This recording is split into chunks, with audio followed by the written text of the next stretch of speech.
students. Today I will introduce a new topic in the multivariate analysis. This is called principal components or principal component analysis.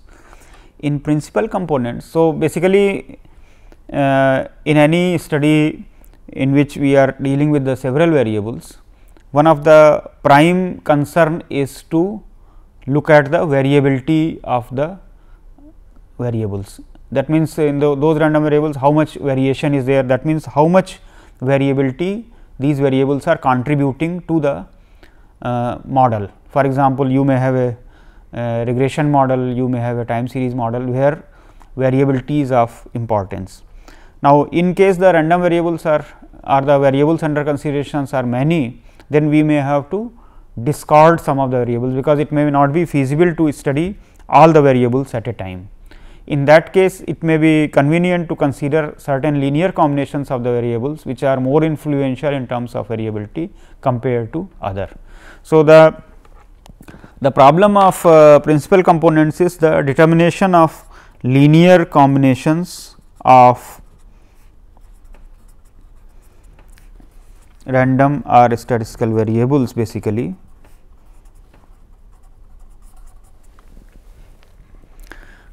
which have spatial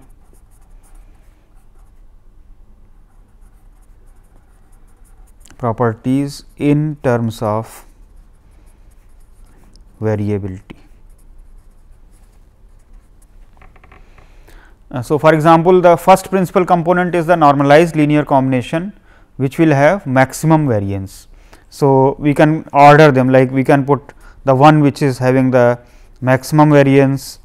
So, that linear combination let us consider. Okay. Say for example, a 1 1 x 1 plus and so on a 1 k x k. So, this could be having that means the variance of this is maximum. Then you consider second maximum a 1 1 x 1 plus and so on a 1 k x k, second maximum and so on.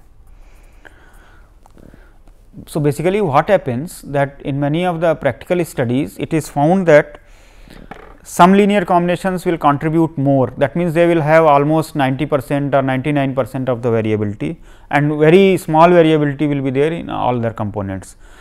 So, basically what we can do, that we can consider this as a new coordinate system, we can call it z 1, this one we can call it z 2 and so on. So, in place of the original variables x 1 x 2 x n x k, we can consider new variables z 1 z 2 z k. Now, out of this it may happen that only z 1 z 2 z 3 they are contributing say more than 99% of the variability. Then we may discard other variables and we can consider our relationship of the variables among these itself. So, basically this is the you can say in a nutshell the problem of principal component analysis. Now, let us develop the mathematical procedure to derive this. The procedures for finding out principal components originally were discussed by Harold Hotelling, a American statistician, in around the year 1933. He discussed or he derived this methodology. So, we are considering, let x be a p dimensional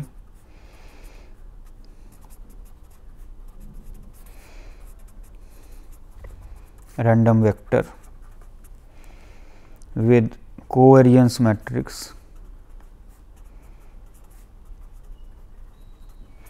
say sigma. Now, this may have certain mean vector say mu, but without loss of generality I can shift it to mean vector 0, because in the discussion of the variance covariance matrix the mean does not play any role, because if I shift all the observations by the same amount, then the variability does not get affected. For example, if I look at the simple property like variance of x plus a, that is the same as variance of x.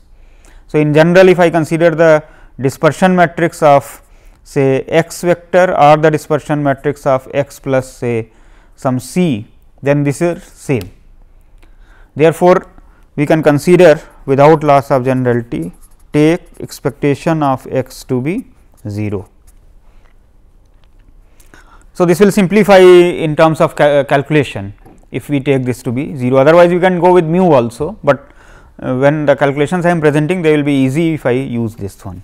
So, let us consider, let beta be a p by 1 vector such that beta prime beta is equal to 1.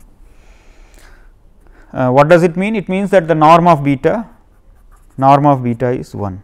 So, actually I will consider that linear combination which will be normalized here.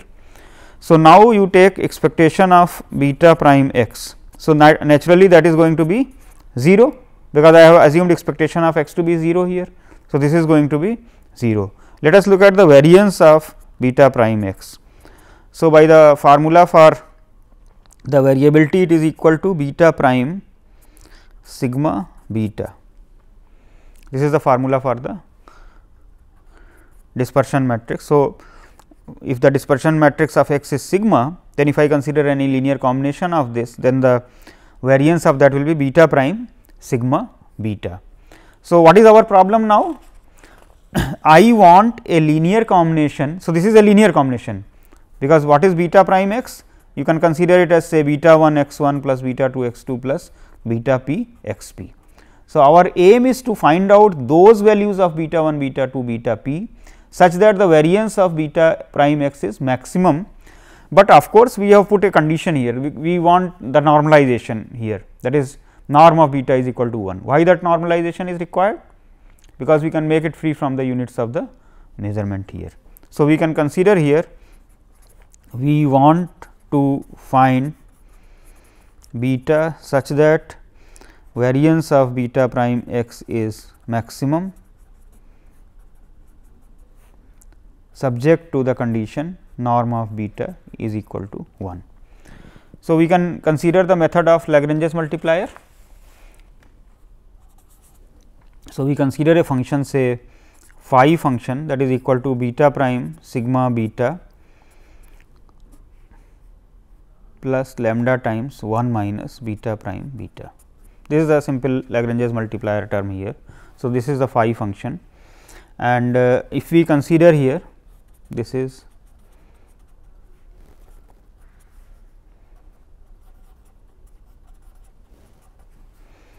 del phi over del beta, that is equal to twice sigma beta minus 2 lambda beta. So, we are putting this to be equal to 0 here. Let us call this function 2 and this is 3. So, you can take out this beta. So, this is becoming sigma minus lambda I beta is equal to 0. Now, you look at this equation you are very well familiar with, that is A x is equal to lambda x. Basically, this is becoming the eigenvalue problem here, is not it.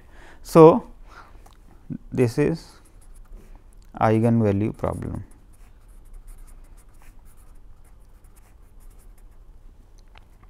So, to get non-trivial solutions,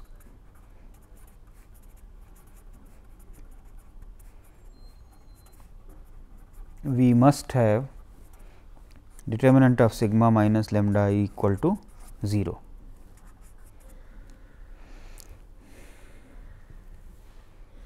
Now, this is nothing but characteristic polynomial, is not it? Characteristic polynomial in P, this is of degree P, and this will have, so this will have P roots. Now, P roots can be denoted by lambda 1, lambda 2, lambda p. So, we can actually choose lambda 1 greater than or equal to lambda 2 greater than or equal to lambda p. See, there is nothing wrong in naming them in such a way that the largest one is called lambda 1, then the second largest is called lambda 2, and then the lowest one is called. Okay, there is one problem here. How did I put this here? Because you know that in general, if I find out the characteristic values or the eigenvalues of a matrix, then they can be real or complex, is not it? Then is it possible that I can do this? It is not necessary, is not it? Then how did I write this? That means, there is some assumption here. Since sigma is a covariance matrix, I can make the assumption that it is positive semi definite. Actually, in general we can have positive definite also, but all the time positive semi definite is always assured. If it is positive semi definite, the eigenvalues will be non negative. So, this is possible since all lambda i's are positive or basically non negative reals, okay? Non negative real numbers. Now, we do some manipulation here. Let us take 4 here. In the 4 one, you can consider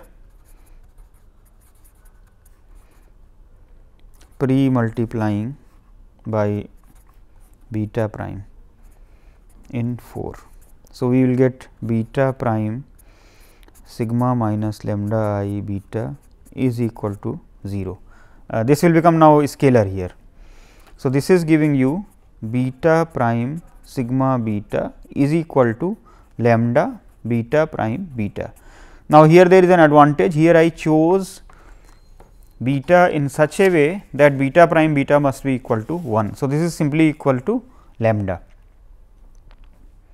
This is simply becoming equal to lambda. Now, that means I am having an expression for the solution here. That means, what should be the value of lambda? It should satisfy beta prime sigma beta here. So, basically what I am saying is that, and what is beta prime sigma beta? It is actually, what was our original aim? To maximize this quantity. So, I considered the maximization problem as an optimization problem using the Lagrange's multiplier here. I am getting the solution. So, what I am saying here is that this value lambda is actually the eigenvalue here. Okay. So, what I am getting here? Here I am getting beta prime sigma beta is equal to lambda. That means, I have solved the problem. What is the solution? The solution is that I choose the eigenvalues and take the largest one, is not it? So, the problem is solved here. So, this shows that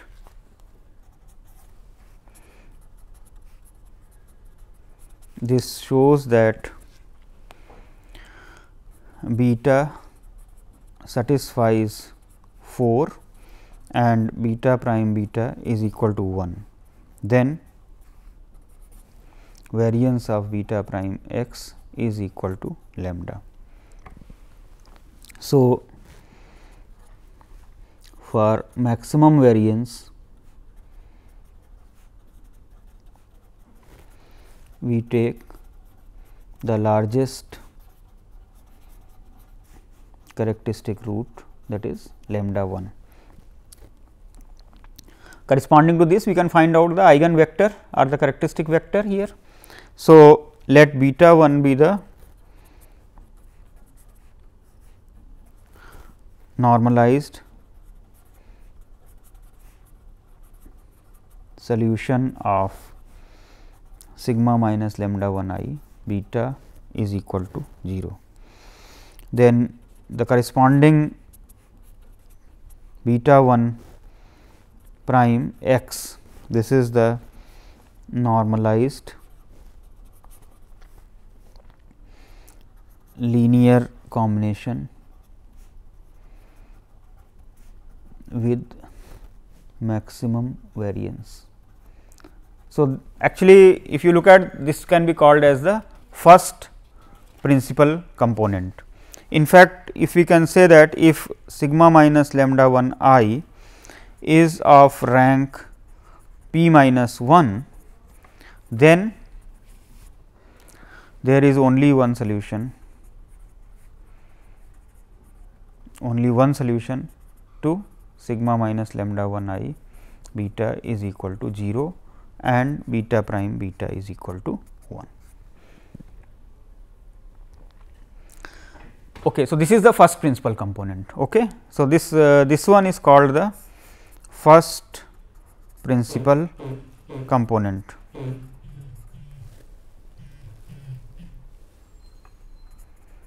This is called the first principal component. Now, what is the next problem? Next we need to find a normalized combination beta prime x that has maximum variance of all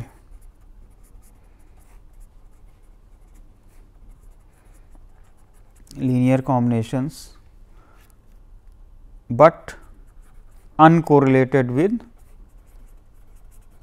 the first one. Okay. So, this is the second, this will be the second principal component. So, that means we want covariance between beta prime x and u 1 equal to 0. Now, this is equivalent to expectation of beta prime x into u 1 minus expectation of beta prime x into expectation of u 1 is equal to 0. Now, expectation of beta prime x is anyway 0 because of expectation x being 0. So, this one will not matter. So, this means basically we are saying expectation of beta prime x u 1 is equal to 0. Now, this is equivalent to beta prime. Now, what is expectation of this one? U 1 is beta 1 prime. Okay. So, you write it here. So, this is becoming beta 1 prime x. Okay. So, these two terms I am multiplying, this is a scalar, this is a scalar. Okay. But what we can do, if it is a scalar, I can write it in the reverse way also. I can write it as beta prime x x prime beta 1. Okay. So, this is just a simple mathematics here, but what this will give? This will give the sigma. So, this is becoming beta prime sigma beta 1. So, what I am getting the condition that this is equal to 0. Okay. So, this should be equal to 0. But what is sigma beta 1? If you remember your original derivation here, sigma beta 1 was lambda 1 beta 1, is not it, because that was the solution of the first one. So, this is equal to beta prime lambda 1 beta 1. Let me call it 7. See, this lambda 1 you can keep on this side. So, what is you are getting? So, you just look at this condition here. See, this is equal to 0, lambda 1. So, that is non-zero anyway. Beta prime beta 1 is equal to 0. What does it mean? That means the condition of uncorrelatedness. How did I start with the condition? I started with that a next linear combination which should be uncorrelated with u 1. That condition is reducing to that this new combination will be orthogonal vector to this. Okay. So, it is leading to that condition now. So, the condition of uncorrelatedness is reducing to finding an orthogonal vector. Okay. So, that means what is the problem now? The problem is beta prime sigma beta is to be maximized subject to the condition that you have the normalization thing. So, this term is the same as I wrote earlier.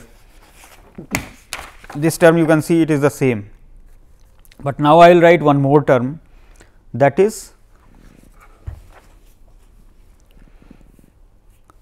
minus 2. So, I am just putting some minus 2 mu 1, this is just for adjustment term here. Okay. This is coming from here. Okay. So, this should be equal to 0. So, I am putting that here. So, these are two Lagrange's multipliers now in place of one, because two conditions are coming here. So, this nu 1, this lambda, these are actually Lagrange's multipliers.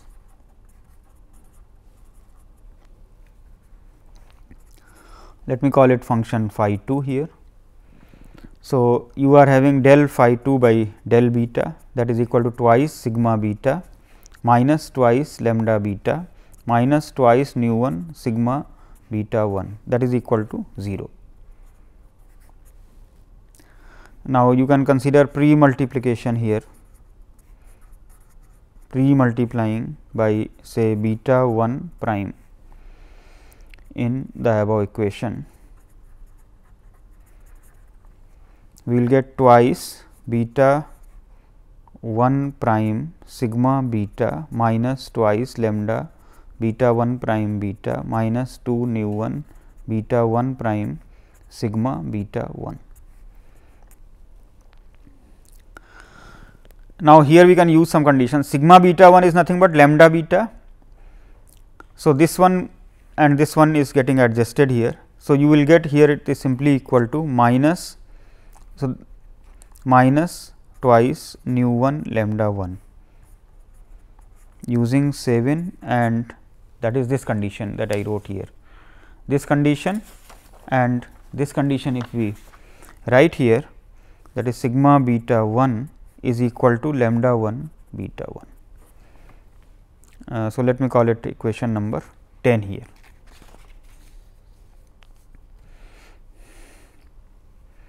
So, nu 1 is 0 and beta must satisfy the condition number 4, that is again sigma minus lambda I beta is equal to 0, because here this I am putting to be 0, now I am putting this to be equal to 0, then this is becoming same here.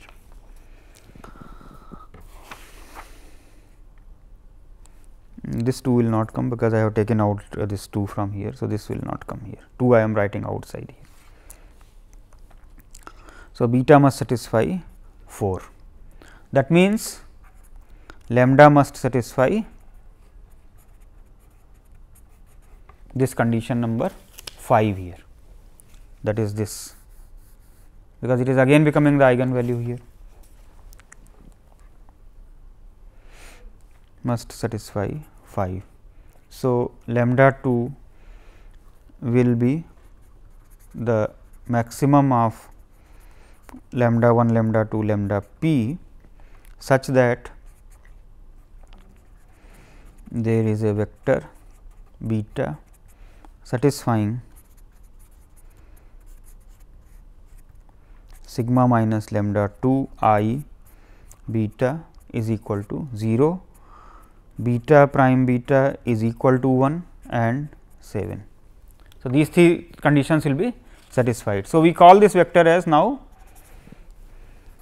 we name this vector as beta 2. Okay. The first one I called beta 1. So, now this is the second linear combination, that is u 2 is equal to beta 2 x. This is the second principal component. Okay. So, what is the property of the first principal component? I discovered the largest eigenvalue of the variance covariance matrix. Corresponding to that, what is the eigenvector? That eigenvector gives you the combination, that is beta 1 prime x.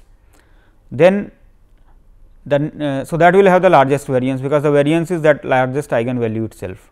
Then you find out the second one, and then second one will have the eigenvector. So, basically what we are doing is we are orthonormalizing those eigenvectors, that is you can actually use a Gram-Schmidt's process also.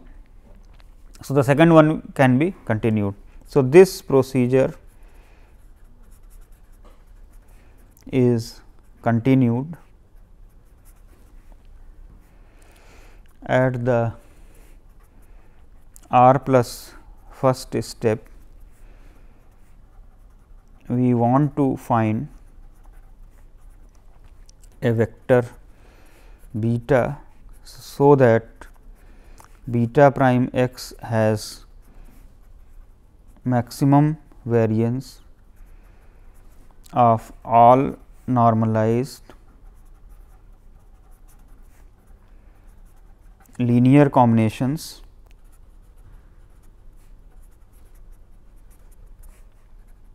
which are uncorrelated with u1, u2, ur. That means, we are saying 0 that is equal to expectation of beta prime x u I, as we have already written that how this term is coming. This term is coming from here, that covariance between beta prime x and u1 that was coming as equal to 0. This condition gave you expectation of beta prime x u1 is equal to 0, because of this term being anyway 0. So, if we use the similar thing here, this one is actually becoming equal to 0, which is nothing but giving you beta prime x x prime beta I, that is equal to beta prime sigma beta I, and that is equal to lambda I beta prime beta I for I is equal to 1 to r. So, our aim is now to maximize,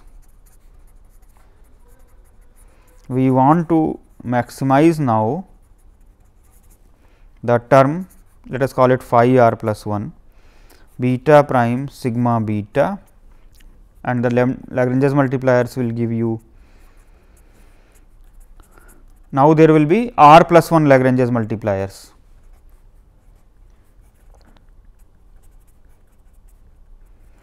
For I is equal to 1 to r, you will be getting this condition here, where lambda and nu 1, nu 2, nu r are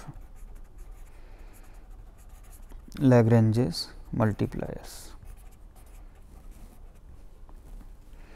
Now, you consider the vector of partial derivatives.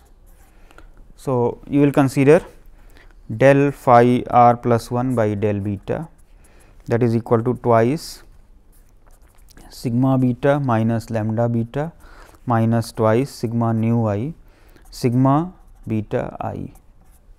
So, this 2 will also go outside,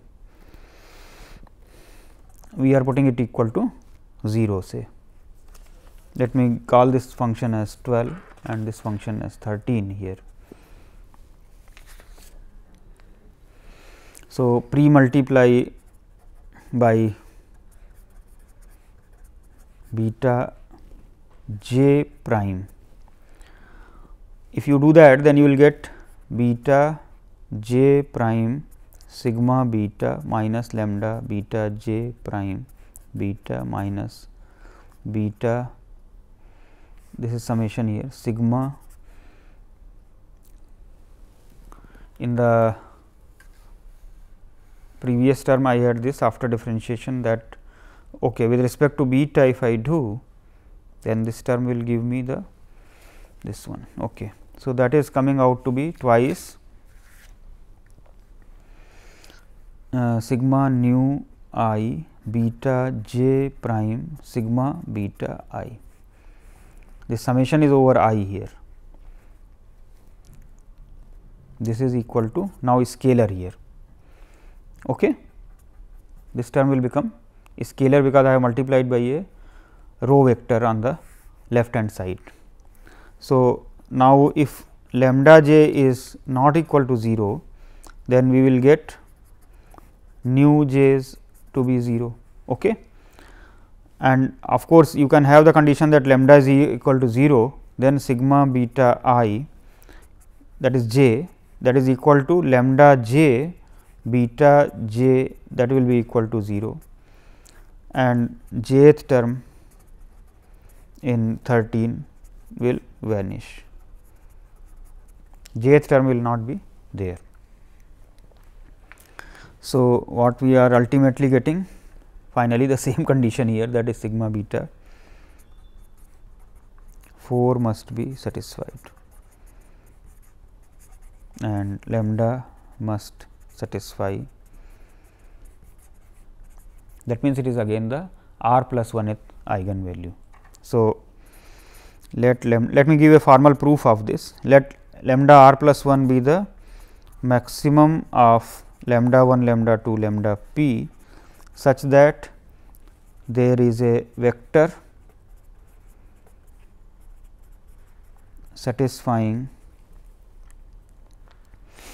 sigma minus lambda r plus 1 I beta is equal to 0, beta prime beta is equal to 1, and the condition 11, that is this condition, that lambda I beta prime beta is equal to 0 here.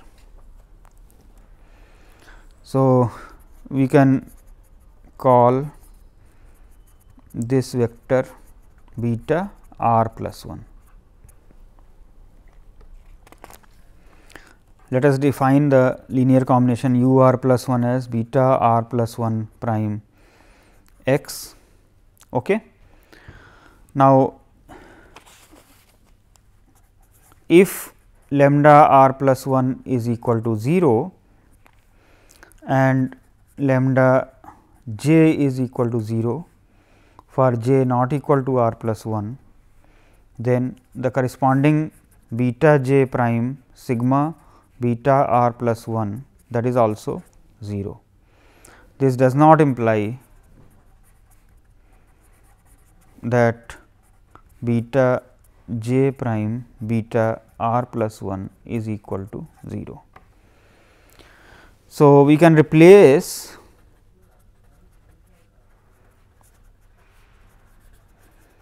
we can replace beta r plus 1 by a linear combination of beta r plus 1 and those beta j's whose lambda j's are 0. So, again this new beta r plus 1, this is orthogonal to beta j for j is equal to 1 to r. So, we can continue this procedure. This procedure is continued till m plus 1th stage, such that we cannot find a vector beta which will satisfy 4 and 11 and beta prime beta is equal to 1. So, now either m is equal to p or m is less than p, where beta 1, beta 2, beta m must be linearly independent. We can show actually that m less than p is not possible. It will lead to a contradiction, because if m is less than p, that means there will be p minus m vectors, let us call them E m plus 1, E m plus 2, E p, such that beta I prime E j will be equal to 0 and E I prime E j will be equal to something like delta I j, which is the characteristic function. That means, it is equal to 1 if I is equal to j and it is equal to 0 if I is not equal to j. So, ultimately this can lead to a contradiction here. So, let me not discuss this full thing, let me just give a brief hint here. So, this procedure is continued till m plus first stage, and then one cannot find a vector beta satisfying beta prime beta is equal to 1, 4 and 11. So, either m is equal to p or m is less than p, as beta 1 and so on beta m must be linearly independent. We now show that m less than p is not possible. So, if m less than p is assumed, then there exist p minus m vectors, let me call them E 1 m plus 1 and so on up to E p, such that beta I prime E j is equal to 0 and E I prime E j is equal to delta I j. So, let us consider the set E as E m plus 1 and so on E p.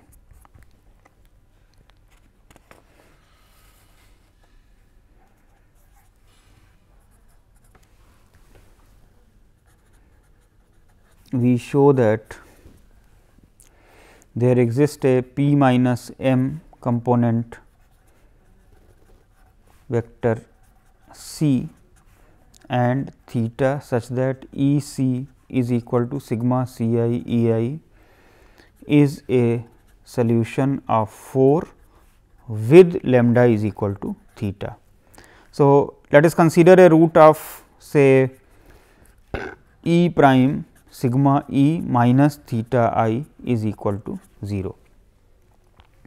And let us also consider a vector C which satisfies E prime sigma E c is equal to theta c. That means, it is the eigenvalue of this, theta is the characteristic root and c is the characteristic vector here. So, this vector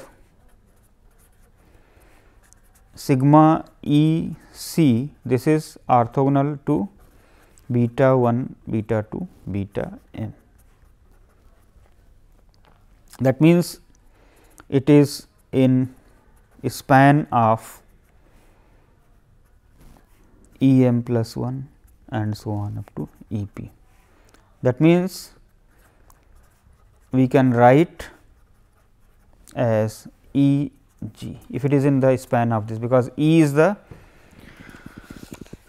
E m plus 1 up to E p, that means, it is in the column space of that. So, you multiply by E prime. So, you get E prime sigma E c, that is equal to E prime E g, that is equal to g, because what is E prime E? E prime E is the identity matrix. So, this means that g is equal to theta c and sigma E c, that will be equal to theta E c is equal to theta, okay, that is this one. So, what we are getting, that this is actually equal to 0 here. So, E c prime x is uncorrelated with beta j prime x for j is equal to 1 to m. That means, there exists beta m plus 1, because we started with m less than p, now I am saying there is an m plus 1. So, this is a contradiction. So, that means, m must be equal to p. That means, our process of finding out the principal components is systematic. That means, we are actually going up to that root. So, now let us consider this set now. Thus, we have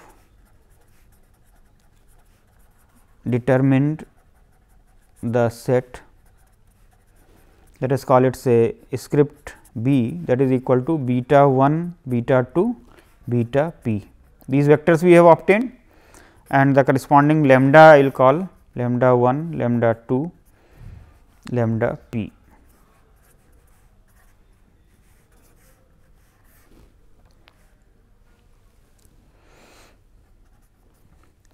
These equations sigma beta r is equal to lambda r beta r for r is equal to 1 to p can be written as sigma this b is equal to b lambda, and these conditions that we obtained for normalization and orthogonality, that can be expressed as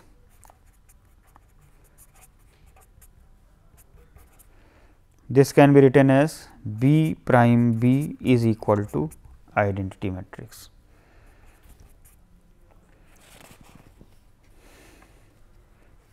So, this 16 and 17 will then give me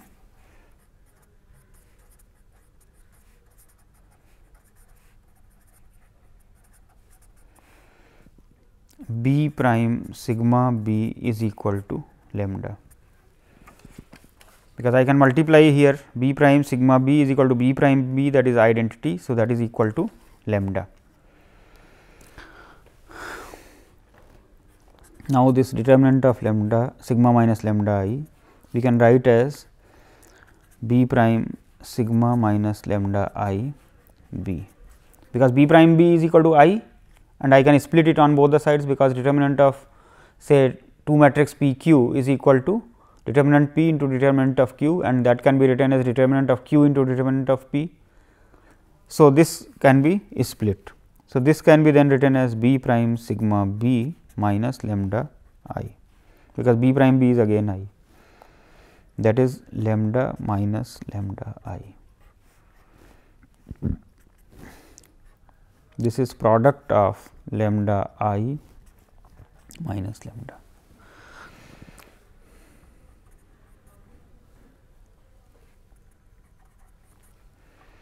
So, the roots of 19 are diagonals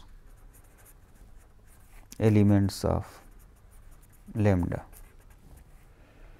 that is we are getting lambda 1 is equal to lambda 1 and so on, lambda p is equal to lambda p.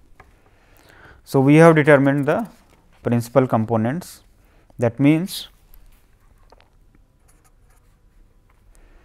if I have a random vector x with expectation x is equal to 0 and the dispersion matrix as equal to sigma, then there exists an orthogonal linear transformation u is equal to say beta prime x, not beta, let me call it b prime x, such that dispersion matrix of u prime is equal to dispersion matrix of u is equal to lambda, and lambda is equal to lambda 1, lambda 2, lambda p. This is all zeros here, where these lambdas are ordered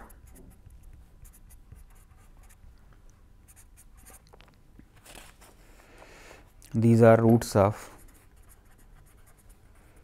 5, and the rth column of B satisfies sigma minus lambda r I beta is equal to 0. This u r that is equal to beta r transpose x, this has maximum variance among all linear combinations and uncorrelated with u 1 u 2 u r minus 1. So, this vector u that I have determined from x, this is called the vector of principal components. So, in a practical problem what happens that you replace the original coordinate system by the new coordinate system, which is u 1 u 2 u p, and then you choose the ones which are relevant. That means, it may turn out that the variance of say u 1 is say 90% of the total variance, variance of u 2 may be another 8%. So, you just look at the ones which cover the major portion and you can discard the remaining for your problems which are like finding out the relationships between the variable. That means, you are setting up a regression model etcetera, or any other thing. That means, you are actually considering several variables, but then you can keep the relevant ones only, you did not consider all of them. Now, the question comes that when I do not have the variance covariance matrix available to me, In that case, in the practical life we will have a data set. So, we consider the maximum likelihood estimates of that. For example, if I am dealing with the multivariate normal population. So, you have variance covariance matrix sigma. So, I can use S there, that is the sample variance covariance matrix, and I can use that to find out the principal components of that, and from there I can determine. So, let me just mention this estimation problem also. If the population dispersion is unknown, then we can use estimation for finding principal components.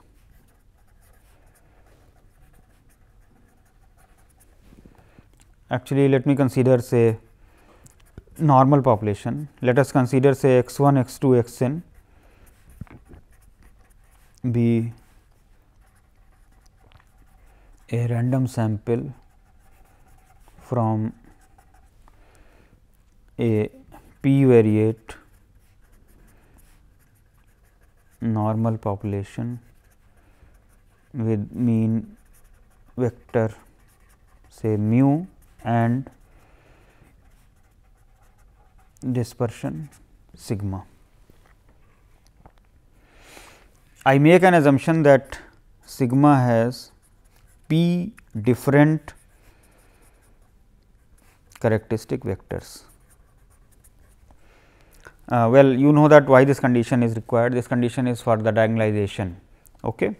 So, then a set of MLEs of lambda 1, lambda 2, lambda p and beta 1, beta 2, beta p.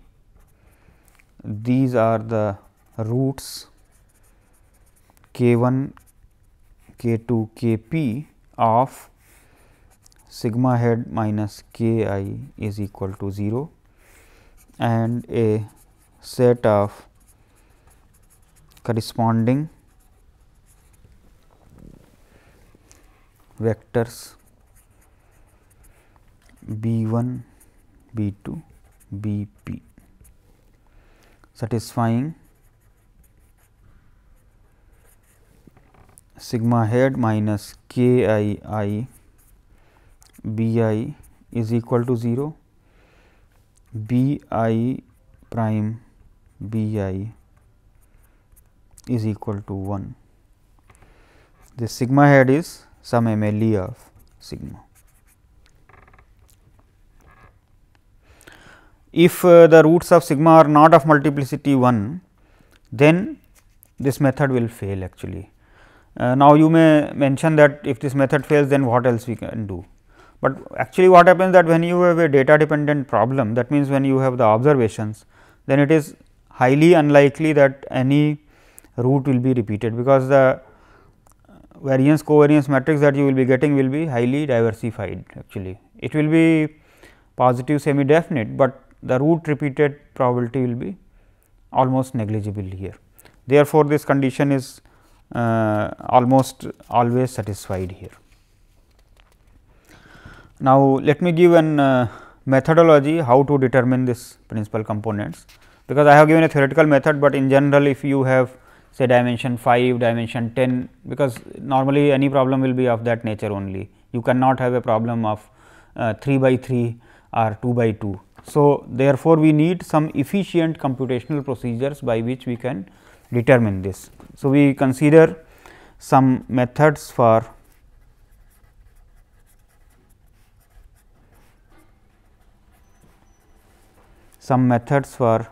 computation of principal components.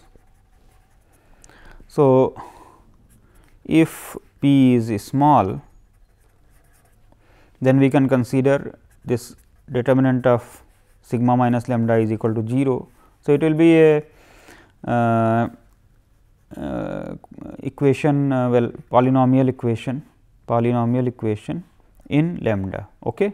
So, you can apply some efficient method, for example, Newton-Raphson method or say secant method and so on. So, there are some efficient methods which can be used here. Okay. Now, if P is large, that will be the usual thing, that in practice you will have P large, then you will look at sigma x is equal to lambda x. Okay. So, you consider some iterative methodologies. For example, you may consider say x I is equal to sigma y I minus 1, then y I is equal to 1 by square root x I prime x I x I. Okay. So, this is for I is equal to 1 2 and so on, then I is equal to 0 1 2 and so on. Then one can actually show that limit of this y i's will be equal to beta 1, and similarly limit of this x I prime x I, that will be lambda 1 square. Okay. And basically the rate of convergence will be dependent upon the ratio lambda 2 by lambda 1, and closer this ratio is to 1, the slower the rate of the convergence. Then for the second one, then again we consider sigma 2 minus lambda 1 beta 1 prime, and from there we determine. So, in general my comment is that one can use various numerical methods for determining the principal components here. I will close this by one example here. This example is discussed by Aitken in 1937. So, and of course, one can consider like QR algorithm, Householder algorithm, there are many algorithms for solving the system of equations. So, one can actually use this. So, let us consider the famous example of Fisher, which is having the data on the petal lengths, petal width, sepal length and sepal widths here. So, x 1 was sepal length, x 2 is the sepal width, x 3 is petal length, and x 4 is the petal width. This data Fisher had considered for the certain trees, Iris verosa and something like that, and for this the x I minus x bar, x I minus x bar prime I is equal to 1 to 50. There were 50 data sets here, and this was given by 13.0552, 4.1740, 8.9620, 2.7332, 4.825, 4.05, 2.019, 10.82, 3.582 and 1.9162, and these values are repeated here. This is a symmetric matrix here. This example is worked out in Anderson. So, sigma head is equal to S, that is 1 by 49 A. So, that can be calculated. If we consider say initial approximation as say 1 0 1 0, then we get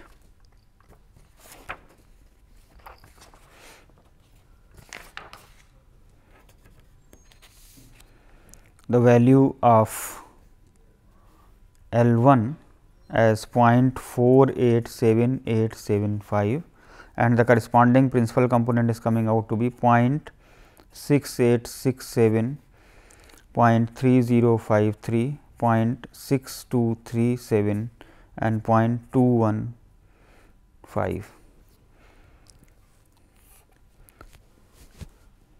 This L 1 turns out to be, this is L 1, let us call it, this is actually the largest root here coming out to be, it is more than 3 times the sum of the other 3 roots. Similarly, if I find L 2, that is turning out to be 0.072, and the corresponding B 2 vector can be obtained, and L 3 is 0.054, L 4 is 0.009. So, you can easily see the value of this is far exceeding these values here. So, this linear combination will be the principal component actually. You can say the first principal component which can be used.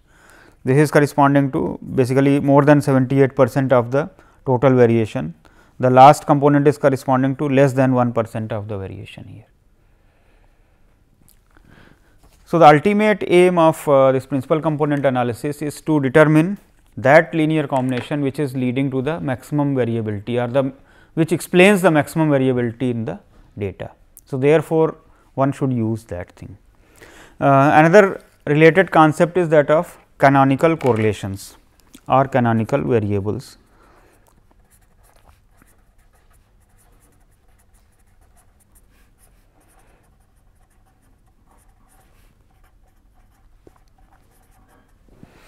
So, now in general we have some correlation between x 1, x 2, x p, but what we do, we find out those linear combinations which will have more correlation among themselves. Okay. So, this type of thing will be leading to, that means, we transform my x 1, x 2, x k to a new set, say y 1, y 2, y k, and these are arranged in the order of the correlation. So, this problem is a similar problem, that is of the problem of principal components. In the principal component, we are considering the variability. Here we are considering the correlation. So, for example, I consider say x as a vector, say these are having p components, then we split into two parts. So, this is say p 1, this is p 2, and the corresponding sigma matrix is sigma 1 1, sigma 1 2, sigma 2 1, sigma 2 2. So, we develop a transformation of the first p 1 and last p 2 coordinates in such a way that the intercorrelations between x 1 and x 2 will be correlated. That means, we find u is equal to alpha prime x 1 and v is equal to say beta prime x 2, such that this correlation u between u and v is maximum. Okay. So, this is the problem of canonical correlation. So, we can, if we normalize the thing, then it is same as correlation or covariance, both will be the same, and like the problem of this can also be simplified, and it turns out to be problem of eigen values of that this type minus lambda sigma 1 1, sigma 1 2, sigma 2 1, minus lambda sigma 2 2. So, this is a little variation from the previous problem, but it is similar in nature here. So, we find then this one, then next we find those linear combinations which are uncorrelated with the first set, but again having the maximum correlation. So, that way we can determine the canonical correlation. So, these are called canonical correlations. This problem has also been fully solved by Hotelling, and the solution is given. The problem has been applied to various real life data sets. These topics are also discussed in detail when we are not having the known variance covariance matrix. That means, we can have maximum likelihood estimates for that if we are dealing with the multivariate normal populations, or if we are dealing with some other type of estimates when the form of the distribution may be something different. I wind up the multivariate analysis portion of this course at this stage. There are many more topics in multivariate analysis, like factor analysis is there. But in this particular course we will not be touching upon that.